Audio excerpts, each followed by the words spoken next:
So before I start, I just want to see what kind of functions we have in Bristol-Myers Squibb. As you can expect from different companies, right, depending upon the product and services, we have a commercial organization which includes sales, marketing. Then we have some supporting functions like business insights and analytics, digital. We also have a big R&D organization. We are a pharma company, so we invest heavily in R&D, which supports development of new drugs. And we have a supply chain organization which supports manufacturing, distribution of medicine. So when you think about different functions, of course, different functions hire based on technical skills they need for their organization. So, for example, R&D is mostly our medical degree. When you talk about marketing, whether it's marketing degree, MBA, and those kind of things. So today, and also different functions, they look into different level of experience and need for people they want for the organization. But today's goal is not to go over technical skills, because I know that you guys are the subject matter expert in different departments, and you guys are educating students on those technical skill set. And once students start their journey, they also develop skill set over time. They can take additional specialization. They can go for master's degree and whatnot. My focus for today's discussion is on soft skills, which students should develop to have success in their professional life. So before I start, I just want to talk about industry trend, because in my opinion, when I used to study, I did my bachelor of science in mechanical engineering in 2001, and then I came to the United States in 2002 for a master of science in industrial engineering. At that time, even though we had internet, you guys can remember that the speed was so slow that it's not that you can access everything and even like in India, we used to go to like cyber cafe. It's not like everybody has a smartphone. But with the evolution of smartphone, internet, now students, they have access to all kind of resources. So it's always good to know what is going on in the industry, because that helps them to figure it out, what kind of career opportunities they will have in the future, what kind of skill set they need to build, networking and whatnot. So I think it's always good to know what's going on, what are the new trends and whatnot. So what is not changing, right? One thing is customer focus. You go in any industry, customer focus is always very, very important. And in our business, we say superior customer experience. We want to make sure that our customers, they're getting superior customer experience from our products and services. There is one famous quote from Walmart's founder, Sam Walton.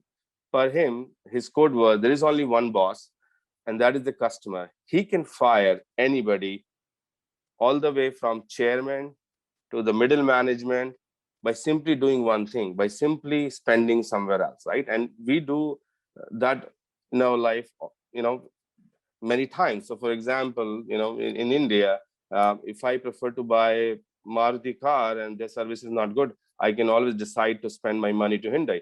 Small impact, right? So when a customer is making a decision, the head of the company, CEO or chairman, or they will not know about it. But if that happens across a lot of customers, that will impact business. And there are many companies in the world where they lost customer focus and they don't even exist anymore. For example, Yahoo. I mean, I was just talking about 2002 and 2001. At that time, we used to use Yahoo for everything. Yahoo email, Yahoo Messenger, we had Yahoo Groups. And today, when we look at it, Yahoo got sold, and there are other big tech companies, Google and Facebook, they couldn't compete with them because they couldn't evolve based on customer need, and that means that they didn't keep focus on customers. Second thing which is not changing is competition. In pharma, in specialized pharma, our therapies are patented, but at the same time, we need to continue to monitor and make sure that our products are better than our competition. And most importantly, as new drugs are coming to the market, are we also evolving our pipeline to compete in the market? It's not about that my product or service is better. It's all about whether my product or service is better than competition. And the third thing is performance. So if you have customer focus and your customers are happy, they are getting superior customer experience, and you're taking care of competition by providing better service and product, the third thing is automatically taken care of. Your performance will be strong. You're going to hit your top line revenue, and you're also going to hit your bottom line, which is your profit. And the fourth thing which is not changing is your people. I mean, we talk about in any industry, right? And this is like, people have acknowledged that now people are the most important asset of any company, because once you train them, it's important that you retain them. And companies are making significant investment in keeping their people happy as well as in their development, so that they are retained and they continue to contribute in success of organization. So let's talk about what is changing then. The main thing which is changing, and you will see across the industry, is rapid pace of innovation. And I can give you some examples around that. One example is, because I was talking about, we are number one oncology company in the world. There is a breathtaking, the innovation is happening with breathtaking speed. So, for example, um, we are in cancer space, and we bring life-saving therapies for cancer patients. If you look at 10 years back, if someone gets skin cancer, that person, if the cancer spreads to the body, so basically metastatic cancer, then the patient would, life expectancy was around 6 months. It's basically a death sentence.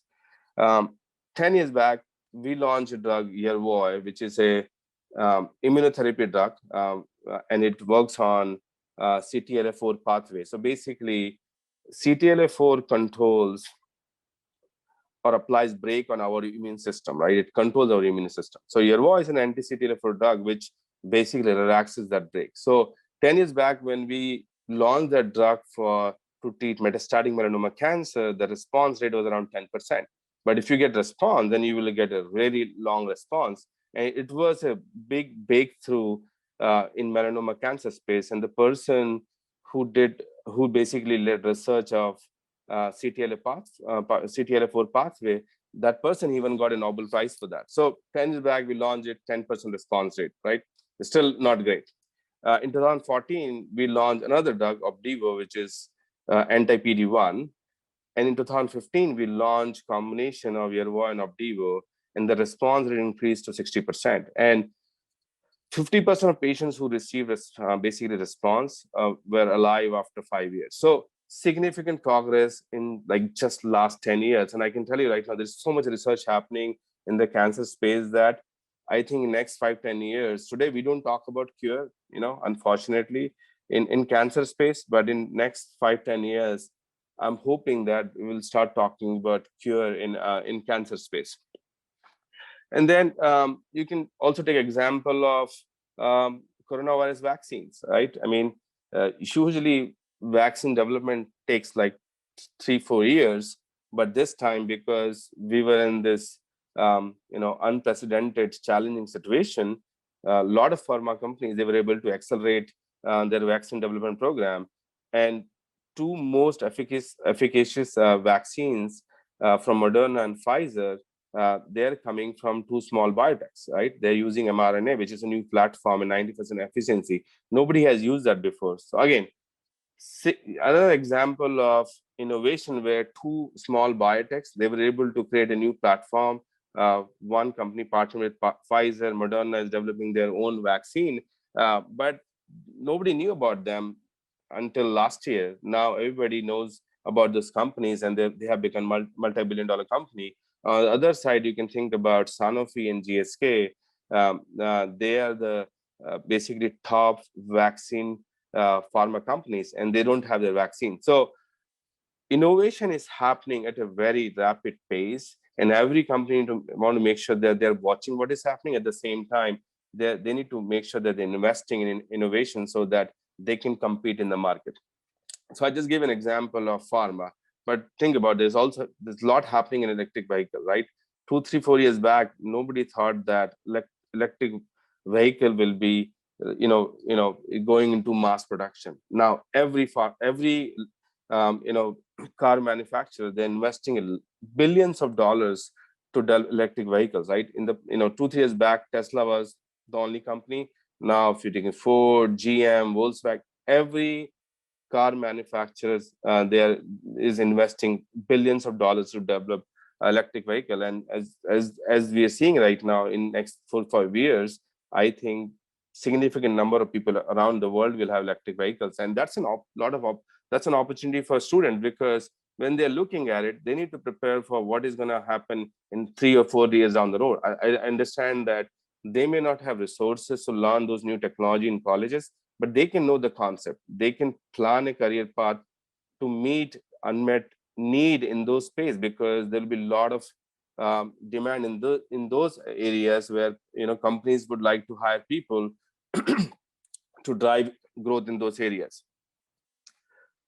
And then some other examples is artificial intelligence and machine learning.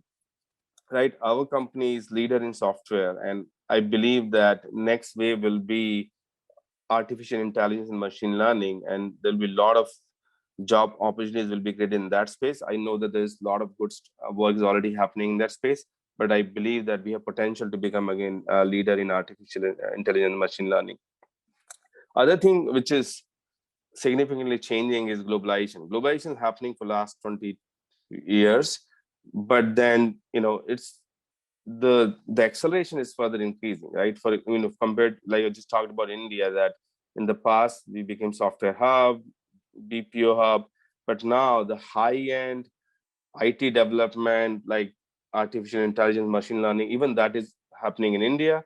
Right now, India is hub of oral drugs, generic drug, but I believe that in the future, India will also manufacture biologics, which is great for students in India, because they will have more opportunities. And other thing is rules and regulations.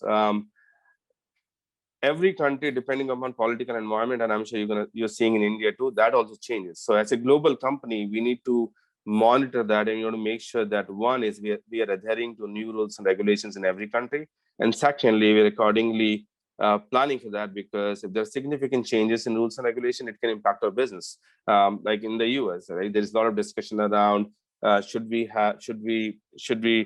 create a rule where pricing will be indexed to pricing in other countries, even though every country is different, purchasing power is different. They're trying to do that, but if it does happen, then it's going to impact our business, and we need to be ready for that. And the last thing which I want to add here is diversity and inclusion. I know that there's a lot of focus in diversity and inclusion in every company in every country, but recently it has been elevated, especially in the US demographics are different compared to India, but I can still give some examples. For example, here there's a lot of focus on diversity for African American, Spanish, even Asian American, and there's also focus on inclusion. Inclusion means that there's a lot of research has happened, which has informed us that if you have a team of people where their opinions are respected, they openly can share their ideas, that team usually demonstrates high productivity. And every organization, they want that they have a team where they are delivering at high productivity and efficiency. So inclusiveness is very, very critical. Right now in our company, we're making sure that consciously, because sometimes when you talk about inclusion, everybody's friendly, right? Everybody is nice. Everyone wants to give opportunity to everyone. But what the problem is that unconsciously, sometimes we don't do that. So we're making sure that consciously we're including everyone in discussion. We are asking for their opinion. Of course, it improves over time, but consciously we're trying that. Another example of diversity, I just talked about that India's demographic is different. So I'm not going to talk about African American or Hispanics or Asian American, but definitely we can talk about women, right? I mean, we are the most US is the most developed country in the world, and we never had a female US president. Recently, first time we got a female vice president. So some progress. So hopefully we will get a female US president in the future. But in India, we already had Indira Gandhi. So even though we're a developing economy, we already had a woman leader in India. So which is a very proud thing for us. But overall, there's a lot of focus in our company as well as in the US to basically drive diversity, gender diversity. And for example, in our company, with conscious effort at mid-management level, we have 50-50% distribution. So there is, gender parity. But now our company has also set a goal in next 2 years for senior leadership that they will bring gender parity, basically 50-50% distribution of female and male, which is to me is a good development. And students, even though they are not working in corporate environment, they need to watch that, because the behaviors we develop in school and colleges, that gets reflected when they come to corporate world. So as they are in school and colleges, then you make sure that they're respecting diversity of opinion, they're following an inclusiveness policy. So this is extremely important that uh, they focus on diversity and inclusion. And then I just talked about that, my goal is not to go over technical skills, because you guys are the subject matter expert, but I just want to talk about what values we look in employees in BMS. Every company has, different way of hiring people, different way of developing people.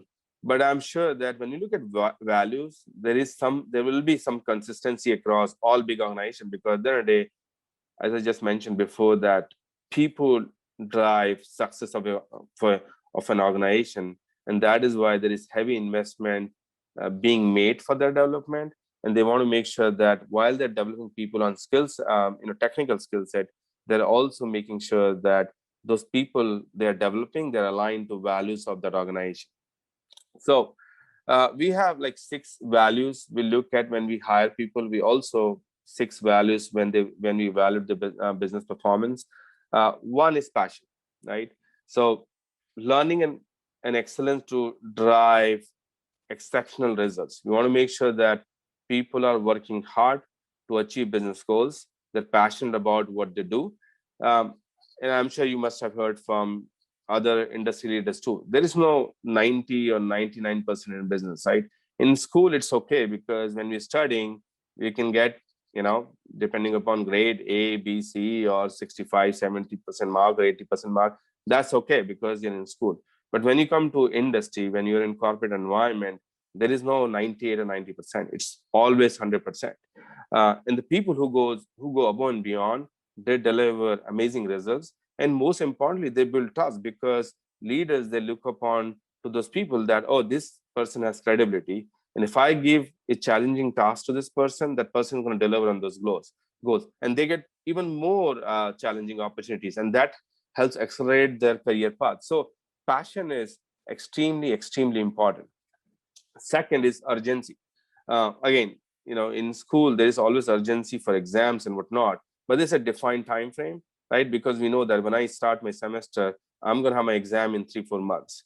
But in business, you do have timelines, but at the same time, we need to make sure that we are flexible to evolve our timeline based on business needs. So urgency is very important. Like we say, time is money.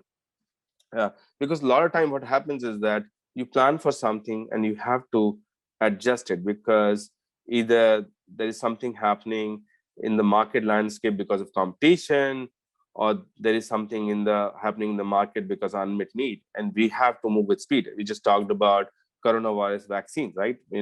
If the people who have developed vaccine, they would have said, oh, it takes 3 to 4 years, I'm going to wait. It wouldn't have worked out, right? We need it like in 6 months, and people did deliver. So it can happen. That's why people who shows urgency, they are successful and they get rewarded. The third thing is accountability. But just with that word, you can say, okay, are you accountable for business? Are you making sure that you're holding other people accountable? But it's a simple way of defining that is own your business, right? I work for a big corporate, but so I can always have an attitude that I'm going to work, I'm getting my work done, I'm going back home. That's it. I'm not applying my own thinking. I have certain tasks to finish. I'll finish those tasks and I'll go back home. But would I have followed the same approach if I own my own business? No, right? Because if I'm owning my business, I'll make sure that if I'm paying for something, I'm paying the right price. I'll try to save money. If I'm completing a task, I'll make sure that every time I'm doing the same task, I'll try to improve next time, because I want to drive efficiency for my company. So owning your business is extremely important. I may not manage profit and loss, I may not have a budget, but at the same time, the thinking that I own this business helps a lot, because when I'm making a decision, then I'm thinking, this is my money. So if I waste this money, that is not good, compared to thinking, oh, it's company's money anyway. It doesn't matter. So owning your business is extremely important. And when you do that, you also drive decision making process, because now you know that my money is invested. So I want to make sure that I'm taking right decision, and I'm also taking right decision with speed. I'm not just sitting on it, right? There is a famous quote from Steve Jobs. It doesn't make sense to hire smart people and then tell them what to do, right? Because you're just giving the orders and they're order takers. We hire smart people so that they can tell us what to do. And this is what is exactly happening in the industry. People who are successful, they are sharing their opinion and views. They're bringing ideas. They're telling what should we do, what should we not do, right? It's not that, okay, I have some instructions, I'm going to follow this instruction, I'm going to finish my task and go home.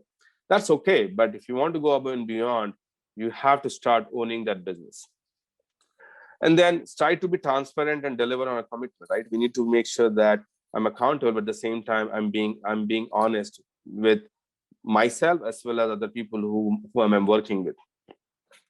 Fourth is inclusiveness. We just talked about that.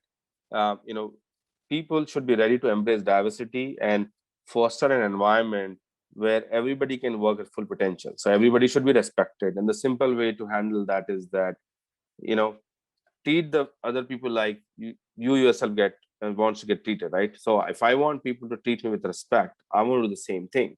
And then we just talked about that people need to have patience to get team members opinion as well as alignment, because sometimes what happens is that people just want to go move with speed, right? We just talked about urgency, and they don't think that they need to get alignment with team members. And what happens is that when they don't have alignment, people don't show their passion, they don't participate, and one person doesn't deliver on time, the whole timeline of that deliverable collapses, right? So they want to make sure that we are respecting team members' opinion and getting the alignment, and also helping other people at development. I think one thing what we have learned over time is that there'll be always competition among people, but you learn better when you help development of other people, right? Because when you're helping them, in a way, you're also developing. So it's extremely important that in any organization,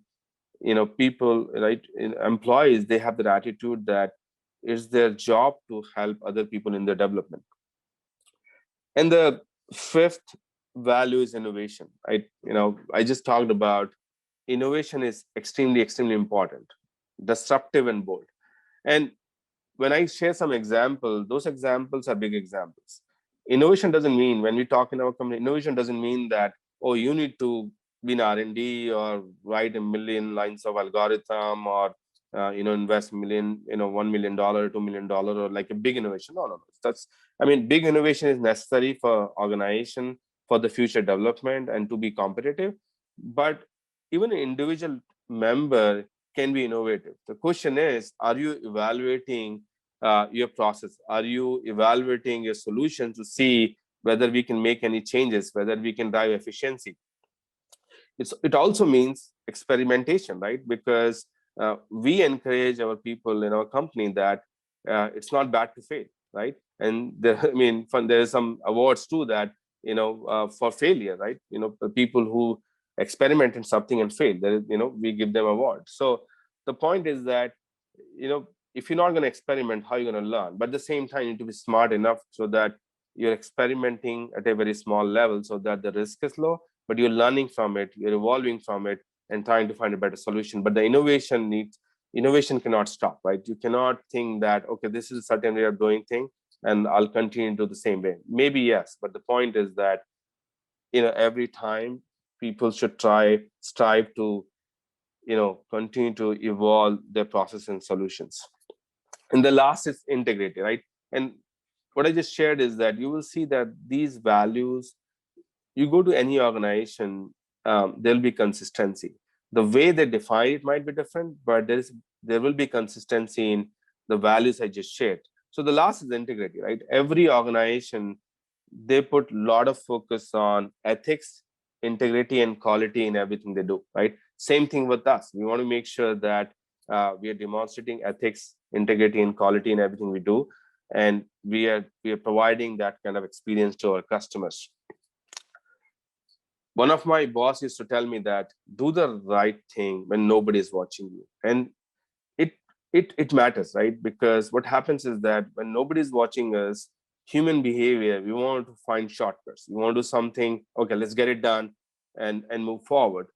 But if you have this mindset that always going to do the right thing when nobody is watching me, automatically your integrity will reflect. And I always tell people that, okay, follow the principle that, okay, if nobody's watching you, if you're doing something, evaluate yourself, are you doing the right thing or not? So I just captured 6 values. I'm just going to summarize for you: passion, urgency, accountability, inclusiveness, innovation, and integrity. And I just want to spend some time on leadership, right? I know we're talking about students, and a lot of times you get confused that leadership means that you need to run a big organization or a department, or become a CEO. Not necessarily, right? And I'm being very honest to you. When I was studying too, I had similar thinking. When we listen leaders, I used to think leaders are either politicians or leaders are who are running, a big department or who are running an organization. But leadership can be 3 types. One is self leadership, how you carry yourself. We just talked about, are you doing the right thing? We just talked about integrity. It's just extremely important that how you lead yourself to drive business goals. Are you confident? Do you show can-do attitude? So that's basically self-leadership. Second is network leadership, because a lot of people, including me, we work in big organization where we have different functions, and we work across functions to deliver on our business goals. So we work with people where I don't have reporting authority, but I need to work with them. So in that case, I need to show the network leadership to take those people along, because if I don't set a vision, if I don't build relationship with them, there'll be misalignment between their goal and my goal. So it is extremely important that when I'm working with people from other functions, helping them understand what are my business objectives, what are my timelines, because I can set a timeline for, let's say, a month, deliver something. And if I don't communicate properly, they will not be able to plan their capacity. They will not be able to communicate the timeline to other team members within their team. And guess what? What is going to happen? Everything's going to collapse because I didn't articulate what do I need from them. And then after that, blame game starts. So network leadership is extremely, extremely important. And the third is team and department leadership. That's basically my team, right? I, I have reporting authority over my team. So I have more control, but also more responsibility, because for those people, I have to set vision for my team. I want to make sure that when they need help, especially on the on the technical side, because I'm their manager, I'm running the team. I have competency to help help them or provide them solution, also to help them in their development, because anybody who works in a team, right, if they have aspirations, their career aspiration, who's going to go to? They're going to go to the manager. So team leadership is like also very important. Now, so we just talked about self leadership, network leadership, team leadership, right? But you can't change yourself in different situations. I think there are certain leadership model which we need to follow, so that in every situation it should work. And so I'm going to talk about 4 leadership models, which we focus in our company. One is self management, which is, we just talked about, integrity, resilience, confident, can do attitude. Second is working in the business, right? So if I'm a leader, I want to make sure that I'm demonstrating capability, competence, right? If I'm not competent, people who are working with me, they're not going to respect me because I have to show them that I'm competent enough to lead them. um, I have to show efficiency. I have to deliver results. I have to show them that I'm a proven performer. I drive performance. I engage with them. I can help them be successful in their task. So I want to make sure that I'm very, very competent about the business. So working in the business.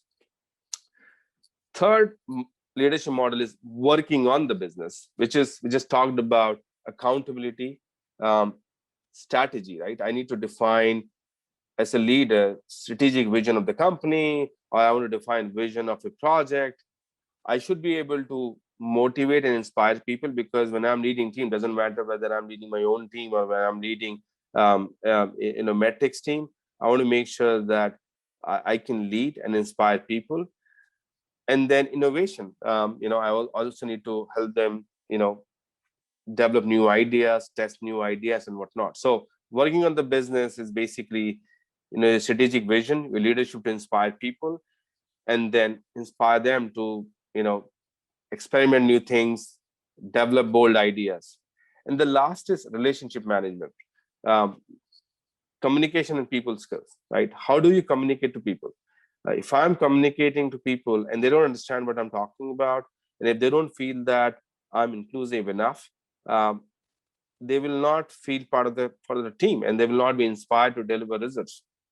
And team player, for relationship management, we want to make sure that if I'm a leader, as I'm inspiring the people, at the same time, if I am part of the team, I need to be team player. I'm contributing to the team cause, also helping in people's development. So four type of leadership models: self-management, which is all about myself; working in the business, which is about competency; working on the business, which is about accountability, strategy, strategic vision, inspiring other people; and then the relationship management, communication and people skills. So four type of leadership. And then I just want to finish on, I talk about a lot of things, right?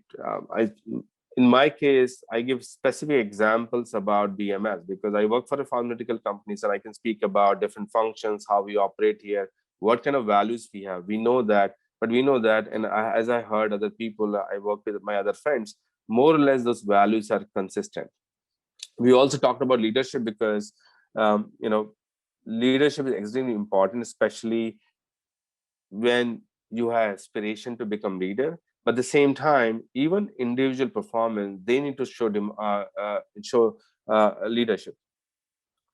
But one thing I want to close with is that what is the framework to evaluate your business performance, how you do it, right? And one framework we follow on our side is that what, why, how approach.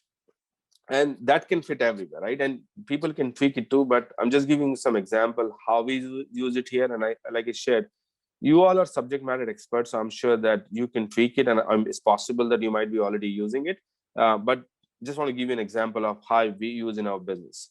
So what is means, on a constant basis we evaluate what is happening to our business, right? So if we have a product in the market, we look at share, sales performance, and whatnot. And we see compared to our competition. We do market research to see what is happening, what is our perception of our product, those kind of what is, do we have unmet need and whatnot. And then we get into is why, right? So if a performance is strong, the question is, okay, why we're able to drive strong performance, and from how basically why it is happening, and then learn from it, and then say, okay, now I know what is happening, why I'm winning in this market. Then the question is, can we do better? And that helps me decide how. Okay, I'm here, I know why it is happening, can I take it to next level now? And that defines my execution, how, or tactics. Same thing happens, even for a student, right? When I was a student, if I'm taking a course, I can see what is happening with that course. Am I able to understand that course or not? Do I have any questions? Or I'm lagging behind? And then the question is why? Why is it happening? Don't I have enough resources? I'm not able to understand what my teacher is teaching me, those kind of things. So that is my why question. And then accordingly, I can decide how I'm going to handle it. Do I need to buy new textbook? Do I need to search stuff on Google? Do I need to reach out to my teacher? Same thing with career. What do you want to do? A student can decide, after I graduate, here are 3 or 4 options I can explore. But then the question is, why do you want to do that? Once they can decide that why of choosing a career path, they can now easily plan for how. Okay, how I'm going to do it. Do I need to do networking? Do I need to do this specialization? Should I go for master? Those kind of things. So this framework of what, why, how, we use heavily in our planning in business, and I believe that can be also used by students for their for their career development, even for their education planning and whatnot. So, I mean, this, I covered a lot. I covered about BMS innovation. I covered about different values we strive for in BMS. I covered about 4 leadership model, and I gave you a framework for um, continuous evaluation of business as well as your personal life. So I'm happy to open up for questions if you have any. And thanks for listening to me.